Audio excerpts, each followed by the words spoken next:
함께 말씀 봉독하겠습니다. 영생은 곧 유일하신 참 하나님과 그가 보내신 자 예수 그리스도를 아는 것이니이다. 아멘. 하나님을 아는 것, 그래서 오늘 함께 말씀을 나누려고 합니다. 계속해서 우리 사도신경의 고백을 가지고 그 고백 안에서 우리가 같은 믿음의 지체로서 또 같은 그리스도의 몸으로서 우리가 함께 고백해야 될 신앙의 고백에서 함께 나누고 있고, 사도신경의 첫 문장을 지금 계속 이제 3주째 나누고 있습니다. 첫 문장이 뭔지 한번 같이 읽겠습니다. 시작. 전능하사 천지를 만드신 하나님 아버지를 내가 믿사오며 그의 아들 우리 주 예수 그리스도를 믿사오니. 아멘. 이 첫 번째 문장, 전능하사 천지를 만드신 하나님인데 그분이 나의 아버지라는 사실을 우리가 믿는다. 이것이 공식적인 이제 교회의 고백 중에 하나입니다. 여러분들 이 고백에 동의하십니까? 아멘.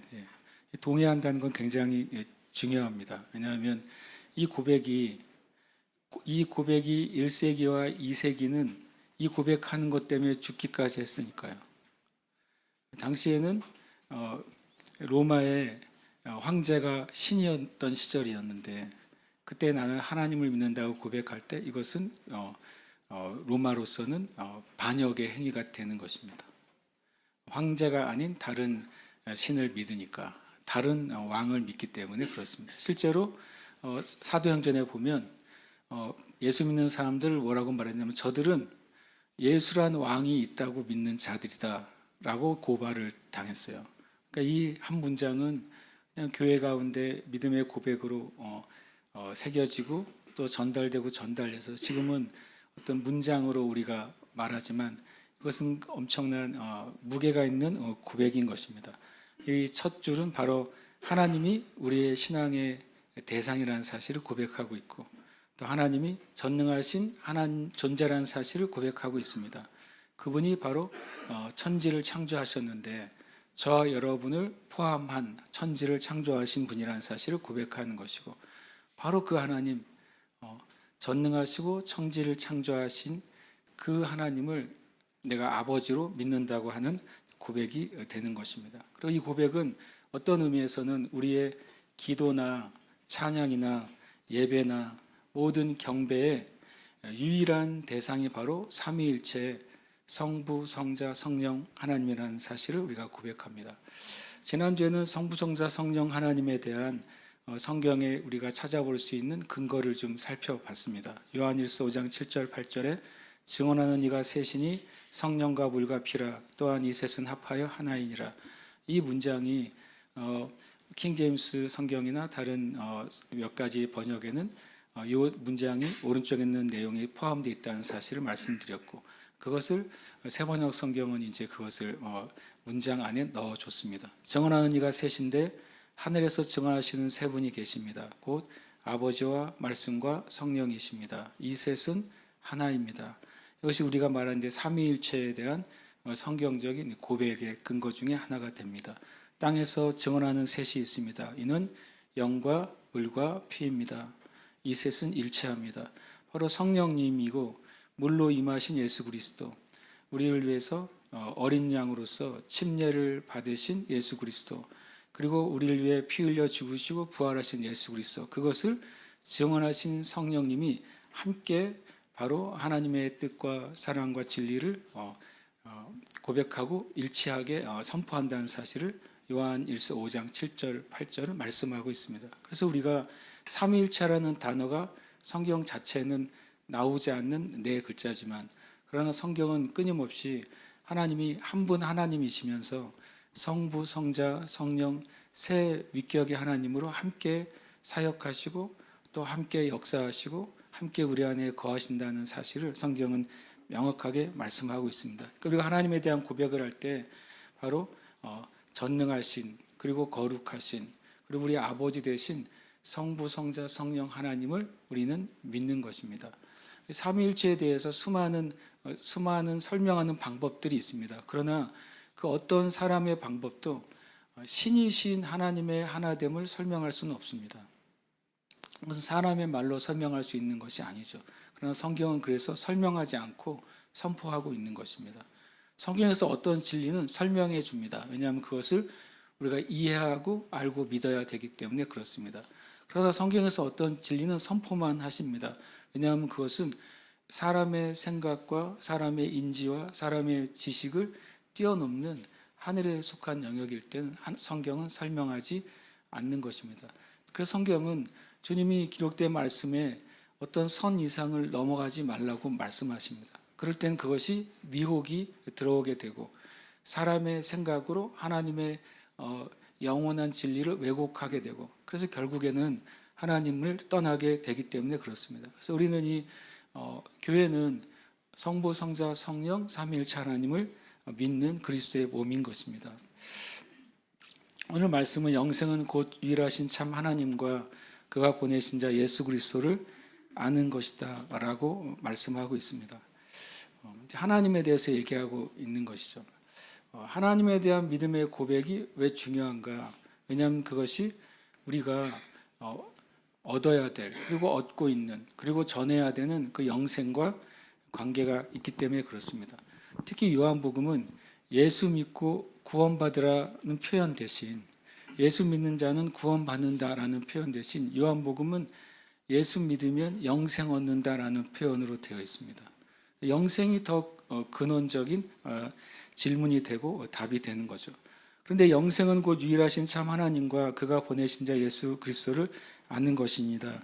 이렇게 말하면 굉장히 선언적인 말이 되는데 실은 알고 보면 이것은 요한복음 17장 3절은 예수님께서 하나님께 기도하신 내용의 일부예요. 그러니까 이제 이 오른쪽 제가 영어 뉴 킹 제임스 버전을 가져다 놓은 이유가 보면은 영생은라고 표현한 다음에 두 번째 문장을 첫 번째 문장 맨 끝에 보면 뭐라고 되어 있습니까? That they may know you 이렇게 되어 있어요. 예수님이 이렇게 기도하신 것입니다. 영생은 곧 그들이 당신을 알게 되는 것입니다 라고 말했어요. 예수님이 하나님께 하신 말씀인 것입니다.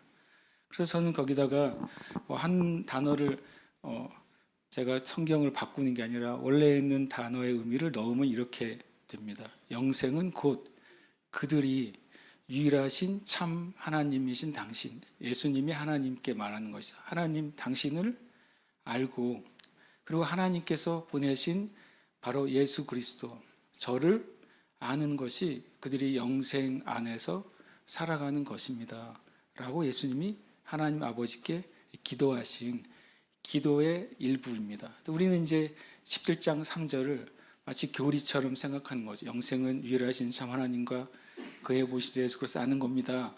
그냥 영생은 그런 거야. 근데 실은 이것은 예수님이 하나님 아버지께 한 기도의 일부라는 사실을 우리는 기억해야 됩니다. 이게 무슨 말일까요? 영생이 바로 하나님을 아는 것이다. 영생이 곧 예수님을 아는 것이다 라고 말씀하고 있습니다. 제가 이번 주에 이 말씀을 묵상할 때 주님이 우리가 믿는다고 하는 것, 신앙의 삶을 산다고 하는 것에 대해서 우리가 잘 아는 그림으로 저에게 한 번 더 이해를 시켜주셨어요. 신앙은 마치 기차와 같은 것입니다. 두 개의 선로 위에 놓여져 있는 기차와 같습니다. 근데 신앙은 이 두 개의 선로 위에 놓여져 있어야 돼요. 신앙은 두 개의 선로는 무엇이냐면 바로 진리의 말씀이라는 선로와 성령 안에서 기도하는 선로입니다. 두 위에 놓여져 있어야 됩니다. 예수 그리스도를 믿는 사람들이 만약 하나님의 말씀을 먹는 삶을 살지 않는다면, 바빠서 먹지 않고 너무 일이 많아서 말씀을 먹지 않고 그리고 지금 해야 될 너무 많은 일들에 치여서 내가 말씀을 먹지 않고 도저히 말씀을 먹을 에너지와 시간이 없어서 먹지 않는다면 여러분은 기차이긴 기차인데 선로 하나가 없는 것입니다. 말씀을 먹고 읽지 않으면서 나의 신앙이 자라기를 기대하는 것은 불가능한 일입니다. 그것은 목회자도 마찬가지예요. 목회자도 말씀을 먹고 묵상하지 않는다면 아무리 위대한 목회자라도 그의 신앙은 자라지 않을 겁니다. 목회자의 신앙도 잘해야 되지 않습니까? 또 한 가지는 바로 기도인데 그것은 종교적인 기도가 아닙니다. 그것은 성령 안에서 드리는 기도가 돼야 되는 것입니다. 우리가 기도에 대해서는 많은 것을 알고 있고 또 배워왔고 실제로 여러분과 제가 기도하고 있잖아요. 그러나 기도는 때로는 우리가 우리의 엄청나게 많은 짐과 문제들을 싸가지고 와가지고 하나님께 이렇게 다 쏟아놓는 것을 기도라고 우리가 생각하는 것이죠. 그것은 기도가 아닙니다. 때로는 기도하고 하려고 앉아서 내 마음에 있는 수많은 감정의 아픔들과 그거를 다 그냥 쏟아놓는 것입니다. 죄송하지만 기도는 쓰레기통이 아니에요. 기도는 내 마음의 찌꺼기들을 다 거기다 갖다 버리고 쓰레기에 다 버리고 나면 좀 가벼워지잖아요. 그게 기도냐? 그게 기도는 아닙니다. 우리가 주님 앞에 나아갈 때 성령 안에서 기도하는 법을 배우지 않으면 그럼 우리가 진짜 기도 안으로 들어갈 수가 없는 것입니다. 로마서 8장 26절 27절에 기도에 대해서 이렇게 말씀하세요. 이와 같이 성령도 우리의 연약함을 도우시나니 우리는 마땅히 기도할 바를 알지 못하나. 이 말이 참 놀라운 표현입니다. 성령께서 우리의 연약함, 믿는 자들 안에 있는 연약함을 도우시는데 믿는 자들이 가지고 있는 연약함을 뭐라고 말했습니까? 우리는 마땅히 기도할 바를 알지 못하는 존재들이래요. 약간 자존심이 상하죠. 왜냐하면 내 기도한 제목이 명확한데 내가 기도해야 될 제목도 명확하고 나에게 응답이 돼야 될 리스트도 명확한데 근데 성경은 말하는 것입니다. 너희는 마땅히 기도할 바를 알지 못하는 연약함을 가지고 있는 존재들이다. 예수 믿지 않는 사람들을 향해서 말씀하시는 게 아니에요. 예수님을 믿는 로마에 있는 그리스도인들에게 쓰여진 글이 로마서잖아요. 예수님 믿는 자들에게 하는 말입니다. 너희는 마땅히 기도할 바를 알지 못하는 연약함이 있다. 그것은 우리가 문제가 있다는 말이 아닙니다. 진짜 기도가 무엇인지를 말씀하고 있는 것입니다. 진짜 기도는 바로 성령 안에서 하는 기도라는 사실을 말씀하고 있는 것입니다. 계속해서 말씀하십니다. 오직 성령이 말할 수 없는 탄식으로 우리를 위하여 친히 간구하시느니라. 이 말씀에 대한 오해는 내가 기도하지 않아도 내 안에서 성령님이 나를 위해 대신 기도하시지. 성령님 나를 위해 기도해 주세요. 기도 끝. 성령님이 기도하시니까 그렇게 쓰여진 말씀이 아닌 것입니다. 왜냐하면 그 다음에 27절에 이렇게 말씀하고 있어요. 마음을 살피시는 이가 성령의 생각을 아시나니 이는 성령이 하나님의 뜻대로 성도를 위하여 간구하심이니라. 우리는 무엇을 기도해야 될지 알지 못하는 연약함이 있다고 말씀하세요. 그런데 성령님은 우리를 위해 간구하십니다. 무엇을 간구하실까요? 성령님이 믿는 자들 안에서 단식하며 간구하시는 간구가 뭘까요? 믿는 자들이 마땅히 기도할 바를 알지 못하는 것으로부터 나와서 하나님의 뜻 안에서 기도하시기를 간구하고 계시는 것입니다. 그래서 누군가가 성령 안에서 기도하기 시작할 때 너희는 성령으로 기도하라 라고 말합니다. 성경은 또 성령 안에서 기도하라 라고 말씀하십니다. 방언으로 기도하든 방언으로 기도하지 않든 우리는 성령 안에서 기도해야 되는 것입니다. 성령에서 하는 기도는 무엇입니까? 아주 첫 번째 기도를 시작해야 돼요. 성령님, 제가 마땅히 기도해야 될 바가 무엇인지 알게 해 주시옵소서.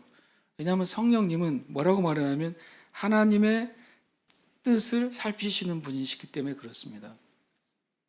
그러면 아무 기도 제목 없이 기도하라는 말이 아니에요. 만약에 부모들이 자녀를 위해 기도하러 나왔어요. 대상은 있잖아요. 자녀를 위해서 기도하라고 나왔으니까.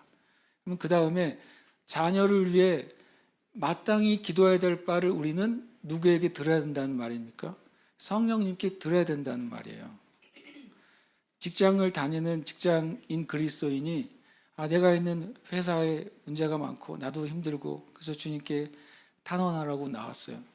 그러면 직장과 직장에서의 나 그리고 관계에 대해서 마땅히 무엇을 기도해야 되는지 먼저 누구에게 물으라는 것입니까? 성령님께 물어야 된다는 것입니다. 근데 우리는 묻지 않아요. 왜냐하면 이 직장에 대해서 내가 잘 알고 있다고 생각하는 것입니다. 이 직장 상사에 대해서 내가 제일 잘 알고 있다고 생각하는 것입니다.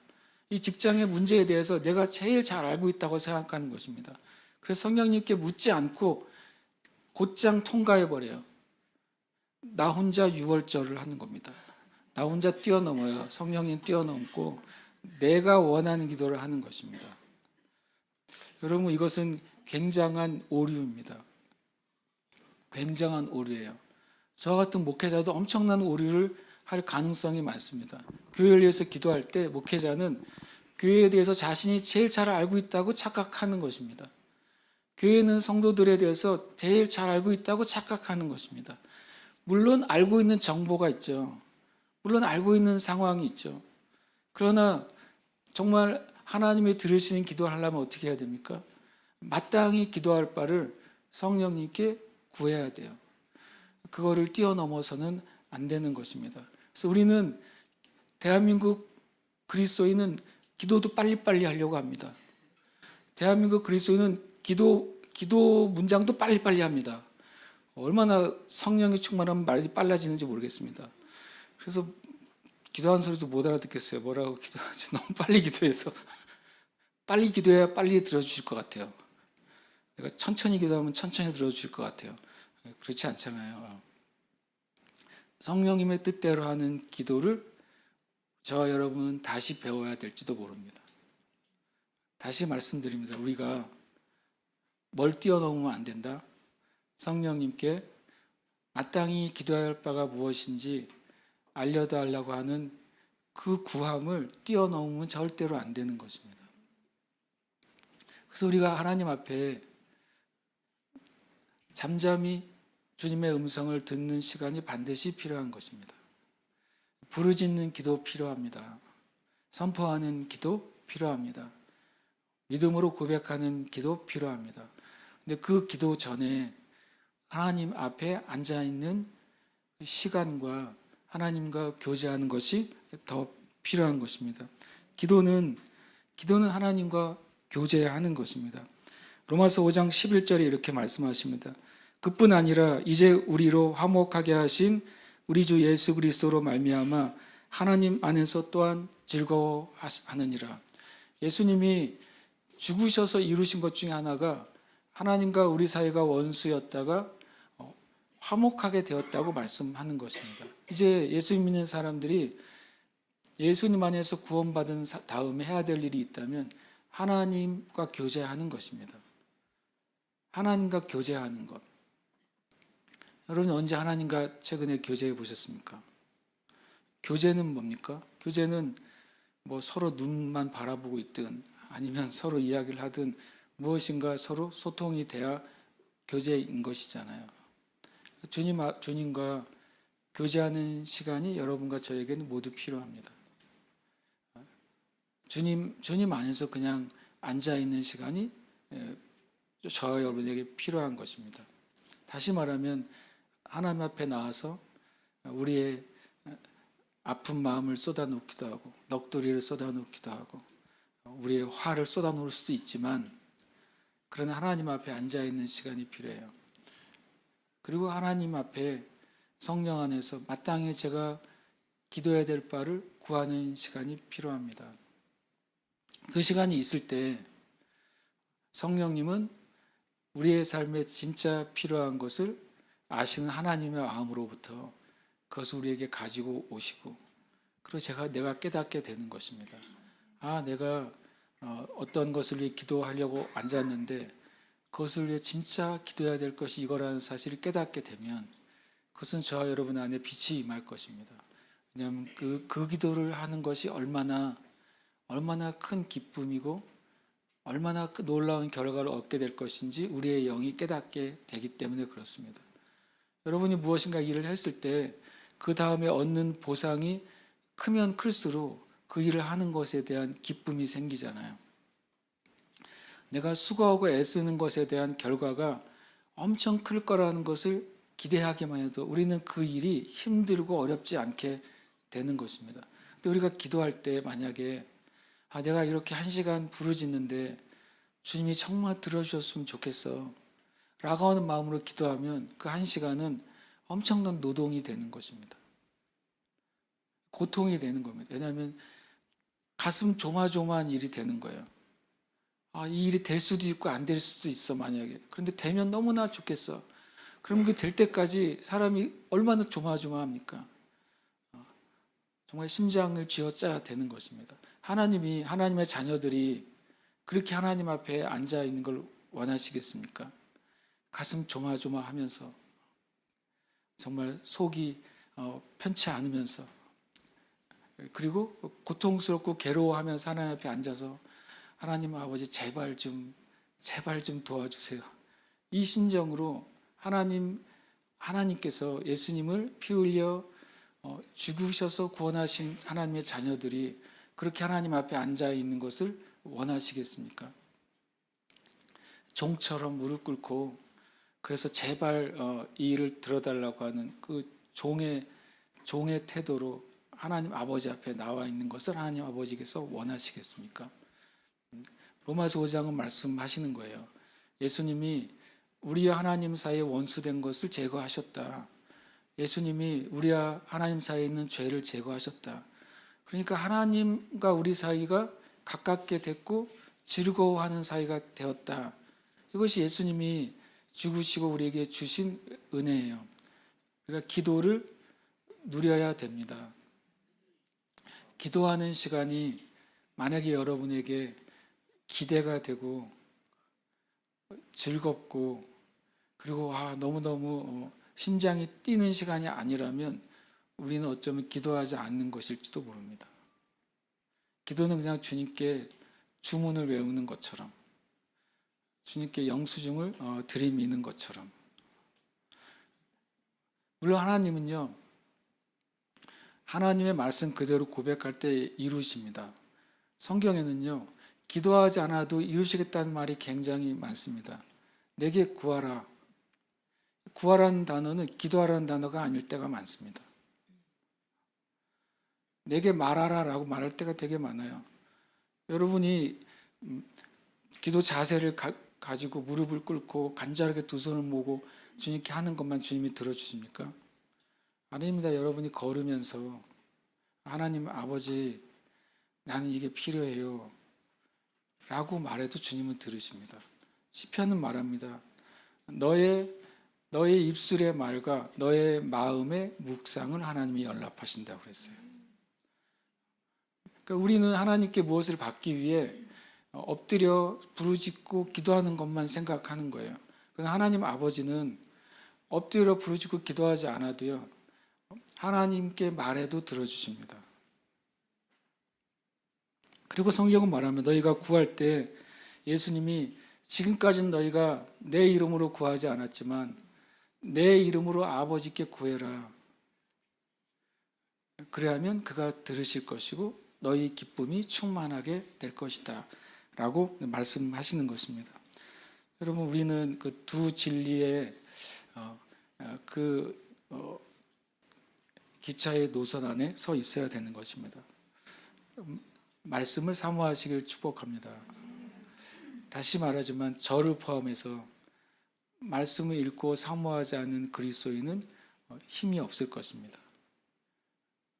말씀 안에서 행하지 않는 그리스도인에게는 하나님의 이미 주신 권능이 나타나지 않을 것입니다. 말씀에서 말씀하신 것을 약속으로 붙잡고 기도하지 않는 그리스도인은 말씀대로 열매를 얻지 못할 것입니다. 저와 여러분이 말씀을 생명처럼 여기시기를 축복합니다. 성경은 액세서리가 아니다. 성경은 교회 올 때 가져오는 어떤 종교적인 물건도 아니다.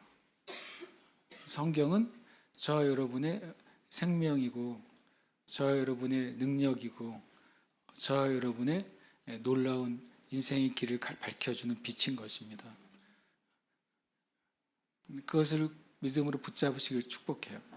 아무리 바빠도 아무리 힘들어도 배고플 때 밥 먹어야 힘을 얻잖아요. 말씀은 그래야 되는 것입니다. 그러니까 길을 잃었을 때 내비게이션을 켜면 길을 찾는 거잖아요. 말씀은 그래야 되는 것입니다. 그러니까 인생의 답이 없을 때 상담을 받아서 길을 찾아야 되잖아요. 성경이 그런 것이 되어야 되는 것입니다. 그렇지 않다면 이 성경이 무슨 의미가 있겠어요? 그리고 기도하시길 축복합니다. 기도는 하나님과 교제하는 것입니다. 하나님과 교제할 때 얻는 유익은 이로 말로 할 수가 없는 것입니다. 유명한 투자자들하고 한 시간 만나기 위해서 많은 돈을 지불해요, 사람들이요. 유명한 투자자들하고 한 시간 식사하기 위해서 때로는 몇십억도 지불합니다.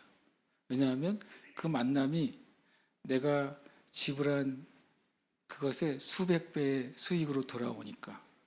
그런데 하나님과의 만남이 얼마나 놀랍겠습니까? 기대하시길 축복합니다. 그런 하나님 만남을 우리가 숫자로 계산한 만남이 아니라 그 하나님이 얼마나 좋은 분이신지를 우리가 다 아는 것입니다.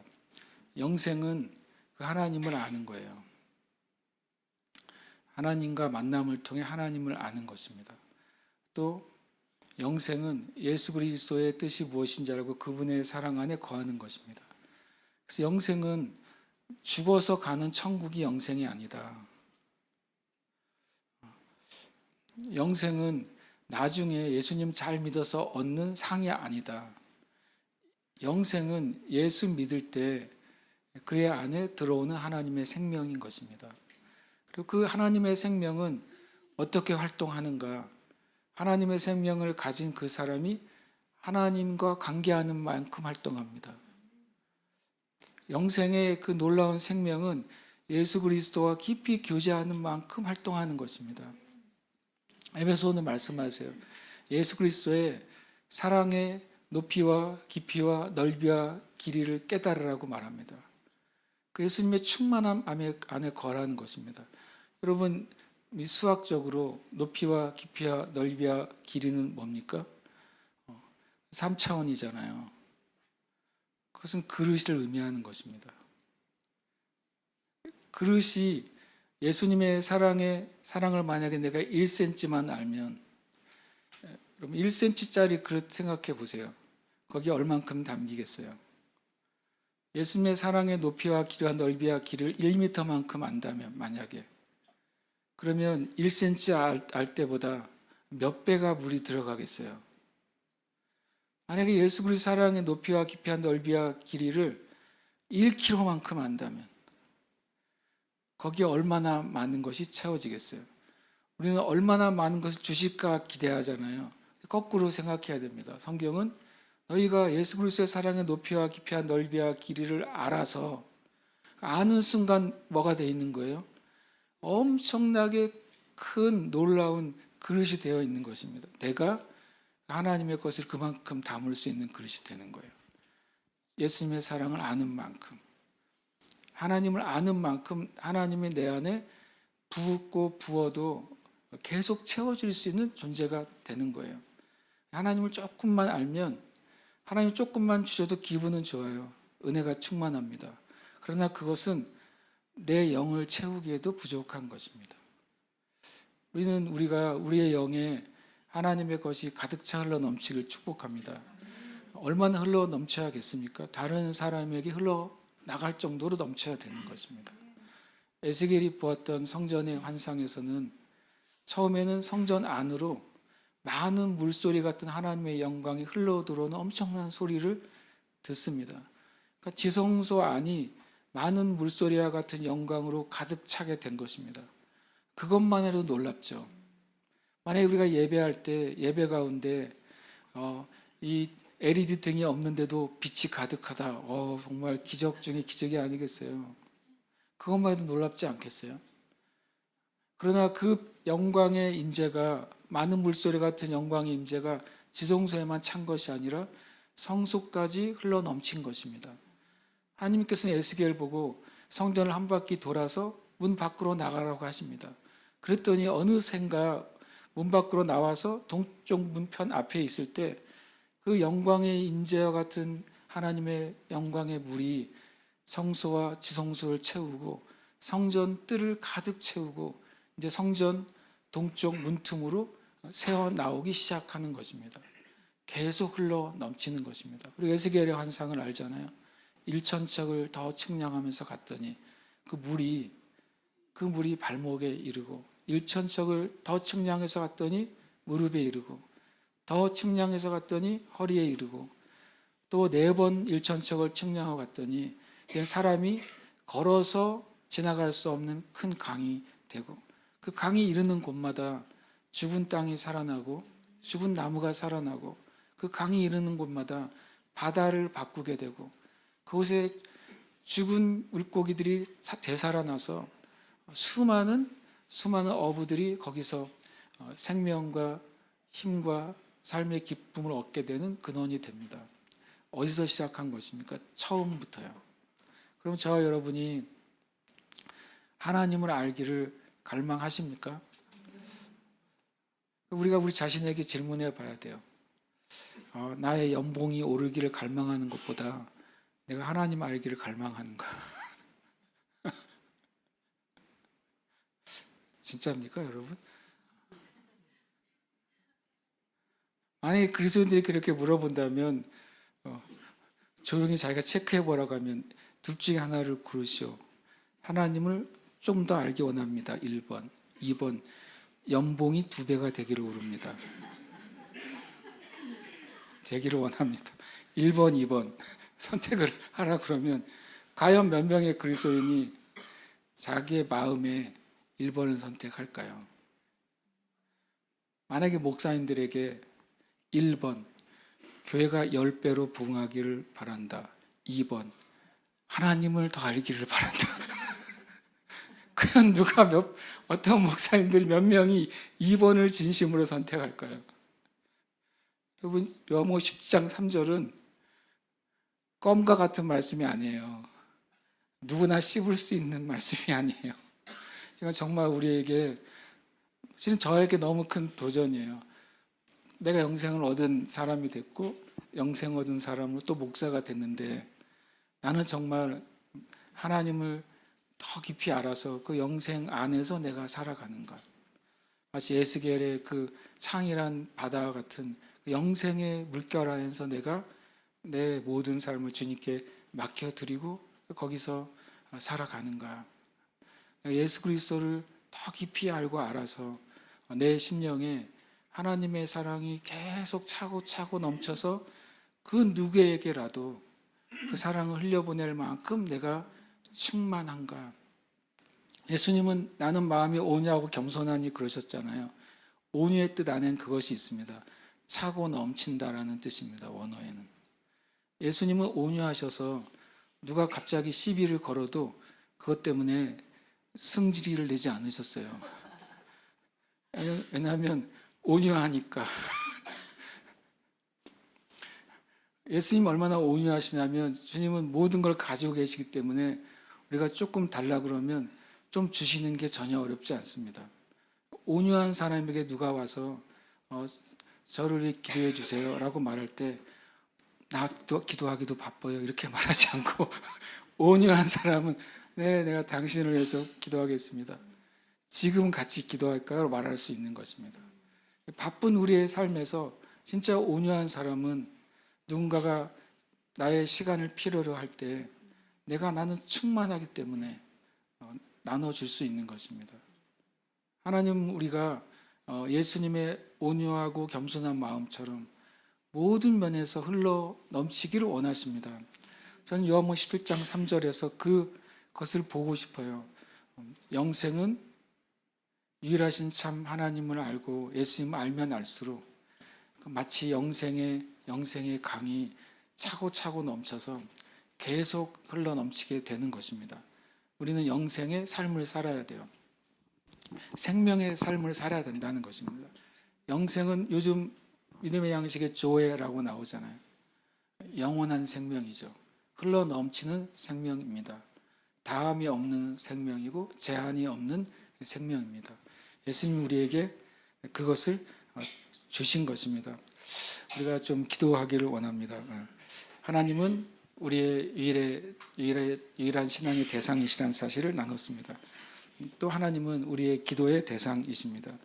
또 하나님은 그리스도인들이 교제하는 교제의 대상이시고 우리의 예배의 대상이십니다. 그러나 하나님은 우리와 거래의 대상이 아니십니다.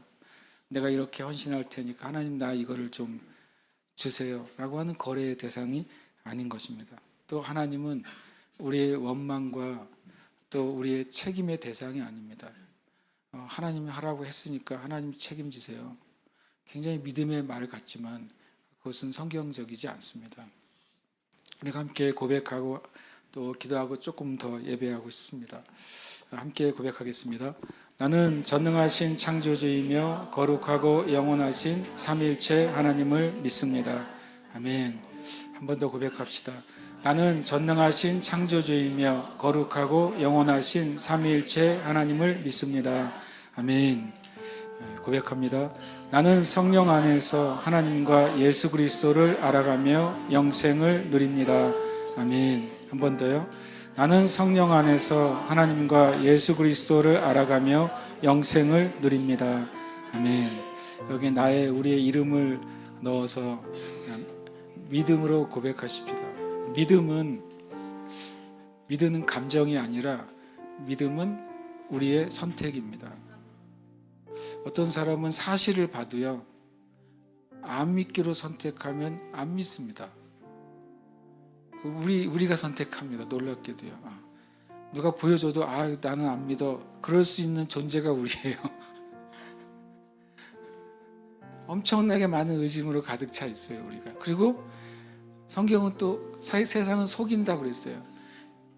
마지막 때 속기도 하고 속이기도 한다고 그랬어요.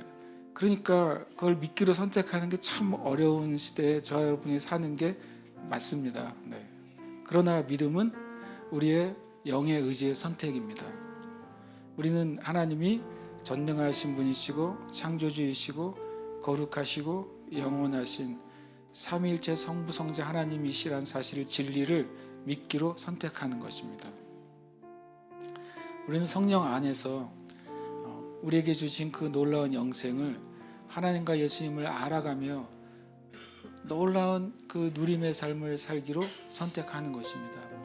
그러니까 이것을 우리의 이름을 넣어서 믿고 고백하면서 이 고백 안에서 우리가 주님을 더 좀 예배하겠습니다. 함께 고백하고 기도하고 예배하겠습니다.